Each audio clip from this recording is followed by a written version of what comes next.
आज की इस वीडियो में मैं कलाम साहब की जिस घटना के बारे में बात करने वाला हूँ, मुझे नहीं लगता कि इसके बारे में ज़्यादा लोग जानते होंगे, लेकिन अगर आप नहीं जानते हो तो आज जान लो, क्योंकि ये घटना आपको अपने सपनों का पीछा करने पर मजबूर कर देगी। ये बात उन दिनों की है जब कलाम साहब वायुसेना में सेलेक्ट न होने की वजह से बहुत ज़्यादा दुखी थे। 9 लोगों ने वायुसेना का इंटरव्यू दिया था, जिसमें से 8 लोग सेलेक्ट हुए थे और कलाम साहब को सेलेक्ट नहीं किया गया था। कलाम साहब स्वामी शिवानंद को अपना गुरु मानते थे। मानसिक शांति के लिए कलाम साहब उनके आश्रम पहुंचे। स्वामी जी की शानदार पर्सनैलिटी देखकर कलाम साहब बहुत ज़्यादा प्रभावित हुए। उन्होंने अपना परिचय दिया और वायुसेना में सेलेक्ट न होने की असफलता के बारे में बताया। जिस तरह से स्वामी जी ने कलाम साहब को समझाया, कलाम साहब ने जिंदगी भर स्वामी जी की बात को याद रखा और अपनी हर असफलता में इस बात को याद करके निरंतर प्रयास करते रहे और आज हम उन्हें पूर्व राष्ट्रपति के रूप में जानते हैं। स्वामी जी ने कलाम साहब से कहा, इच्छा जो आपके दिल और अंतरात्मा से उत्पन्न होती है, जो शुद्ध मन से की गई हो, ये इच्छा आश्चर्य कर देने वाली विद्युत चुंबकीय ऊर्जा की तरह होती है। ये ऊर्जा हर रात को आकाश में चली जाती है और हर सुबह ब्रह्मांडीय चेतना लेकर वापस शरीर में प्रवेश करती है। अपनी इस दिव्य ऊर्जा पर विश्वास रखो और अपनी नियति को स्वीकार कर इस असफलता को भूल जाओ।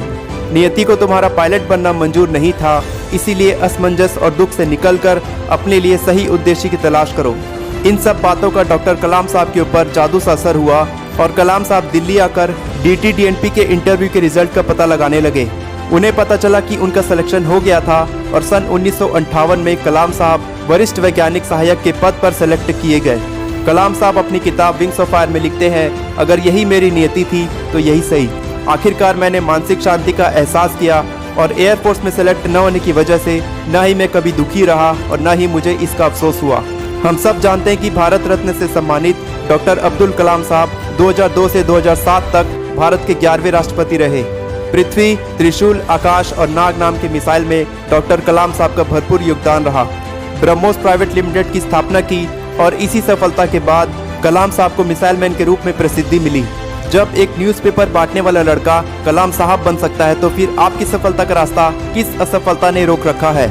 छोटी छोटी असफलता आपके बड़े सपनों का गला घोट कर रख देती है, क्योंकि बड़े सपनों को वही हासिल कर पाता है जिसने असफल होने पर रुका नहीं बल्कि असफलता से सीखा है और आगे कदम बढ़ाया है। कलाम साहब कहते हैं, इंतजार करने वाले को उतना ही मिलता है जितना कोशिश करने वाले छोड़ देते हैं। सबसे बड़ा अफसोस तब होता है जब आपको सफलता मिलने ही वाली होती है और आप कोशिश करना बंद कर देते हो।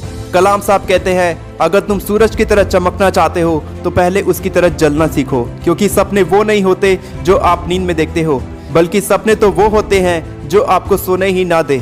और महान सपने देखने वालों के महान सपने हमेशा पूरे होते हैं। हमें अपनी कोशिश आखिरी सांस तक करनी चाहिए। All the best for your success. मैं हमेशा आपको इसी तरह इंस्पायर करता रहूँगा।